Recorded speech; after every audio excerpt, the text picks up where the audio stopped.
છો બધા? ક્યાં ગામથી આવો છો સાહેબ તમે? મહીસાગર જિલ્લો. ટોટલ કેટલા જણા આવ્યો છો તમે? 5. સંતરામપુર તાલુકો ડોળી લીંબડી ગામ વડપરા અમારું. અચ્છા, એટલે ખાલી જુનાગઢ પ્રવાસમાં જ આવ્યો છો? ગિરનારની જાત્રા માટે જ આવ્યા છો કે? ઓકે, તો ગિરનાર જઈ આવ્યા તમે?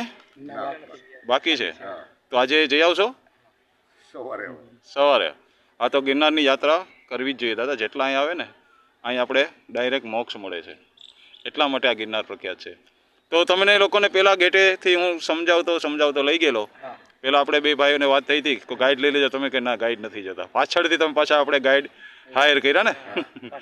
તો ગાઈડ હોય તો તમને ટૂંકી જગ્યામાં તમને આ 2 થી 2.5 કિલોમીટરમાં બધું બતાવી દીધું મેં.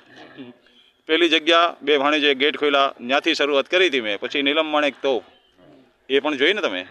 એ પછી રાણક દેવી જે નીચેના રૂમો યુઝ કરતા, તાળા મારેલા હતા, આ બધી બતાવ્યું તમને. એ પછી ઉપરના માળે લઈ ગયો, ત્યાં 2 બાળકોને વધારી નાખ્યા તમને, એ બતાવી જગ્યા. ત્યાંથી પછી આપણે એક દર્શન થાય 40 કિલોમીટર ગિરનારજીના. ચહેરો એનું મોઢું બતાવ્યું હતું, જોયું ને દાદા. ત્યાંથી પછી આપણે ગયા હતા બુદ્ધિસ્ટ કેવ, એ આપણે અંદર નથી ગયા. એ પછી અડીચડી વાવ, એ પણ બતાવી તમને. પછી ત્યાંથી આગળ આવ્યો આપણે એટલા આવ્યા હતા અનાજના કોઠા. પેલા નવઘણ કૂવો પણ બતાવ્યો, ક્યારે બન્યો, કઈ રીતે, કઈ સાલ, બધું કીધું ને. હવે આ અનાજના કોઠા 12 વર્ષ હાલ્યા, પણ હાચવો કઈ રીતે એક તમને કીધું. તો મહીસાગરથી અમુક માણસો આવે ને તો શું બોલે કે અંદર તો જંગલ સિવાય કાંઈ નહીં, જેમ તમે આજથી પહેલાં બોલતા હતા. હકીકતે જંગલ નથી સાહેબ, આ ઐતિહાસિક વારસો છે આપણો.